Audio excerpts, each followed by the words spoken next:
Hello, everyone. I'm Patrick Duffy, and I'm so glad to be here for the FreightWaves Global Supply Chain Week events day that is focused on energy, chemicals, and mining supply chains. I'm Patrick Duffy. As I said, I'm the president of the Blockchain and Transport Alliance, which since 2017 has been fostering a global community of innovative companies that power the global supply chain. Together and through the principle of co-opetition, we seek to build out open source data elements that will power blockchain enabled commerce. And I'm thrilled to be joined today by Lauren Roman, who is the business development director for metals and minerals ecosystems at Everledger. Everledger uses blockchain to help everyone trust in what they buy. Everledger has created an independent platform which provides a secure and permanent digital record of an object's origin, characteristics, and ownership across all verticals. From diamonds to wine to art and electric vehicle batteries, Everledger is doing some really exciting things in this space. So I'm very excited about our conversation. Welcome, Lauren. Thanks, Patrick. Really happy to be here. So, Lauren, you have an interesting background, like so many of the individuals that have been speaking during this week's events. I certainly didn't think that I was going to find myself, working on blockchain standards. How did you find your way into this sector? What led you here? Well, I've spent my career in environmental industries and the majority of that time in electronics lifecycle management and recycling. And there are so many problems that are plaguing that industry, have always plagued that industry, that really boil down to transparency and accountability. And in my search for solutions for electronics lifecycle management, I came across RFID and AIDC ways of tracking things, but there's a fairly significant additional expense in doing that, and we're talking about scrap. So finally, when blockchain started percolating maybe about 4 years ago, I got really interested in that and thought this might be it. So anyway, I got in touch with Everledger, and they had just joined the Global Battery Alliance. This was about 3 years ago, and they really needed somebody that had a background in electronics and life cycle management. And so that's how I wound up here, and it's really exciting. And our plan is to, beyond the electric vehicle batteries, we're also doing work in portable lithium ion batteries. And then that involves electronic products, because many times you can't get the battery out of the electronic product. So it involves traceability and capturing and monitoring the product throughout its life cycles. And so what I think you're driving towards is around this idea of a circular economy, and particularly in the electric vehicle battery space, this idea around full life cycle management is becoming increasingly important around the realization that if we continue leveraging the existing minerals, these rare earth metals that we're utilizing in current battery tech, there just aren't enough of them with current mining operations to feed or replace the existing type of transportation infrastructure we're leveraging. When you started thinking about these circular economy and the way that this technology could influence organizations and enterprises' ability to realize a circular economy, was there an aha moment that you said, okay, blockchain or DLT tech is the way forward? Well, what it boils down to is, in order to optimize management of what goes into our products and optimize their life cycles, and meaning getting the most out of the products while we have them, and making them last longer, ensuring that they go to responsible recycling, that all boils down to being able to share data about that product among stakeholders, whether it's stakeholders in the supply chain or stakeholders in the life cycle. So if you think about an electric vehicle battery, when it's first manufactured, there's a lot of information about that battery. And then it gets put in a car, it goes to a dealership, it gets sold, it shows up at a garage for repair now and then, and eventually it might show up at an auto recycler or at a battery recycler or a repurposer. And by the time it gets all the way down to the end, a lot of that information is gone. It's not accessible. So what the distributed ledger does is it enables all these participants in the supply chain and in the life cycle of the battery to share data about the condition of the battery, what's happening to it. And that really helps to add a lot of efficiencies to, say, repurposing, where you can take a used electric vehicle battery that has 70, 80, or 80% of its power left, not quite enough to run a car, but more than enough to supply energy storage for renewable energy like solar and wind, either on the grid or in home environments. So having that information and being able to, if you're a repurposer and this shows up at your dock and you can scan a tag on that and you can get a platform pops up that tells you what the last state of health was, whether it was ever in an accident. So it just adds a lot of efficiency to the process. And so that's an interesting thread that you're pulling on there. And yesterday, during the automotive supply chain day, I interviewed Chris Ballinger, who's the CEO of Mobi. And Mobi, among other standards that they're building out for this space, is also pushing into the electric vehicle grid integration in the way that they are leveraging a standard around vehicle identification that has been built out with the likes of Ford and Renault Group and BMW to capture that type of what they considered a birth certificate for vehicles and different components of vehicles. This sounds very much like what I think Everledger has termed the battery passport, or a digital fingerprint for the minerals involved in a consumable product, whether that's an EV battery or some other type of product leveraging these mineral inputs. Can you talk about the battery passport and how this is providing the immutability around evidence and validation of the minerals that have gone in from points of production through use, and then that reverse logistics opportunity around recycling? Mm-hmm. Yeah, so the digital fingerprint is a term that we usually use for metals and minerals as they're coming out of the mine. So how can we uniquely identify where those came from to ensure that they're not conflict minerals, that there haven't been human rights and child labor abuses in the supply chain. So, and that can actually follow the mineral into production and beyond. So that's kind of the beginning of the battery passport.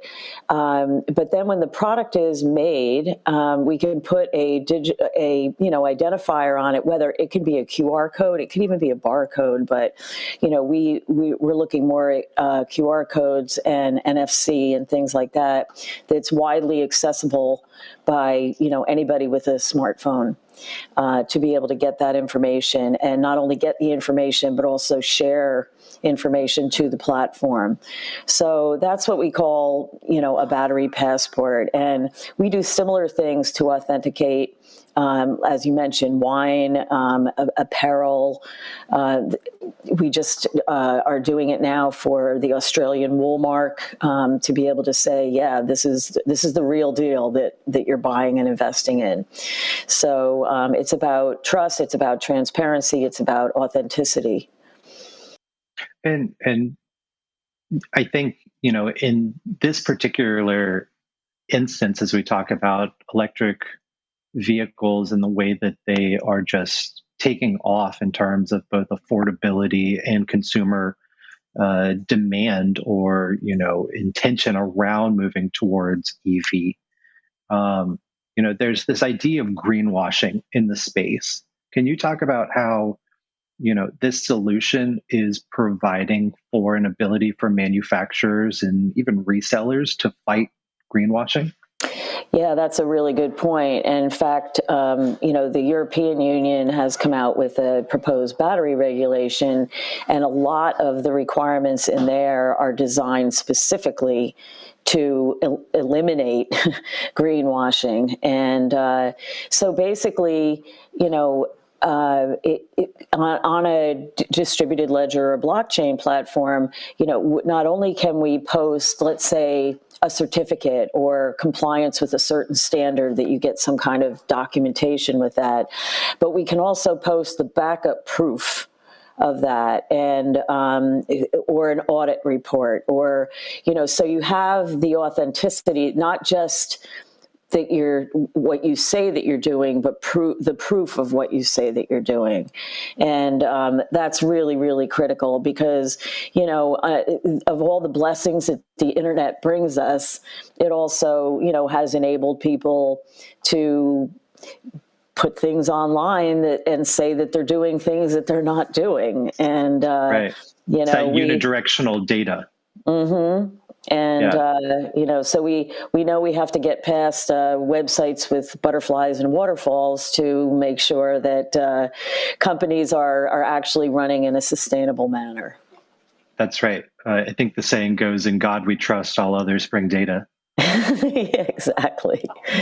And so as you talk about, this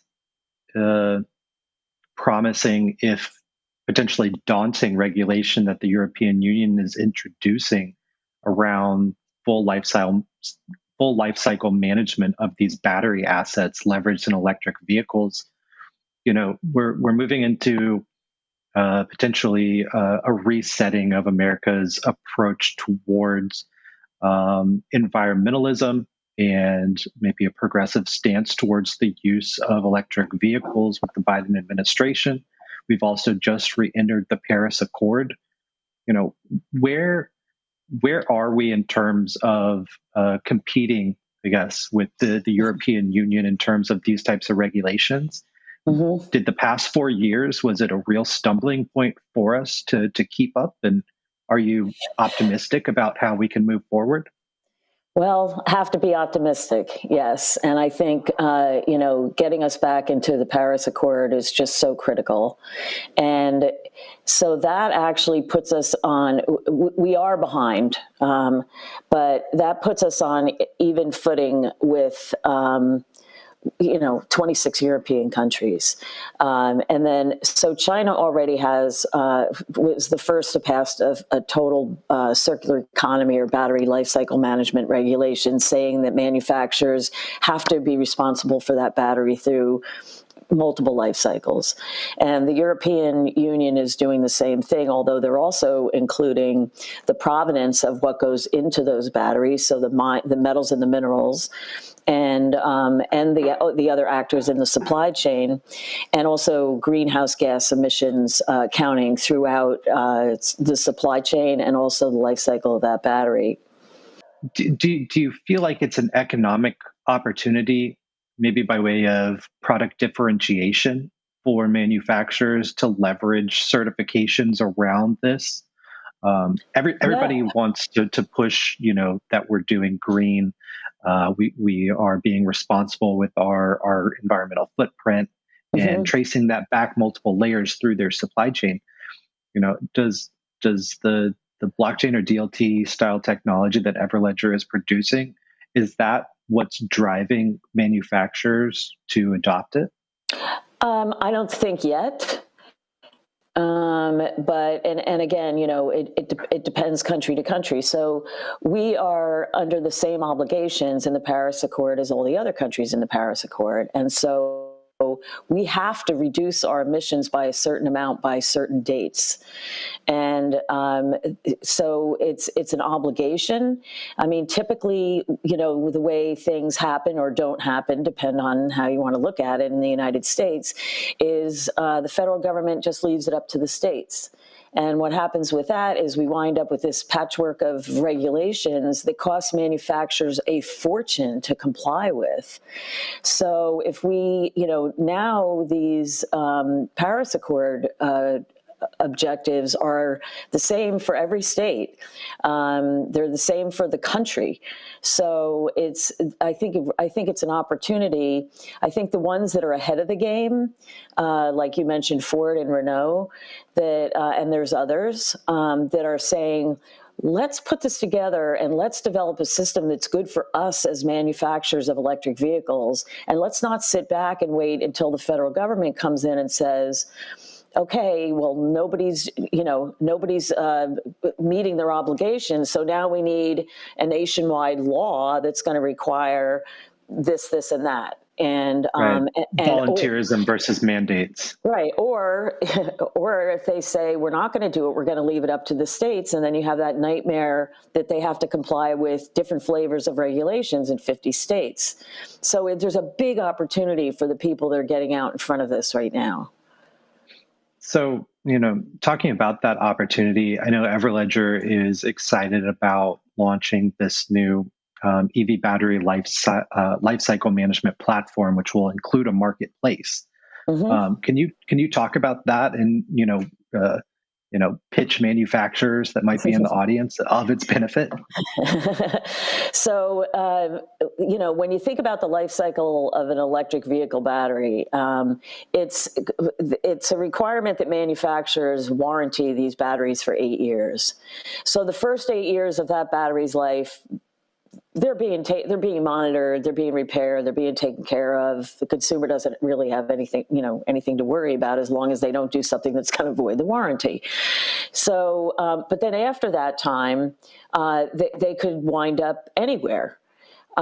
So if we have a battery passport or a digital identity on these batteries and on the modules and other key components, the battery, let's just say we started today, and all the batteries that were produced had a digital identity and could be connected to a blockchain platform.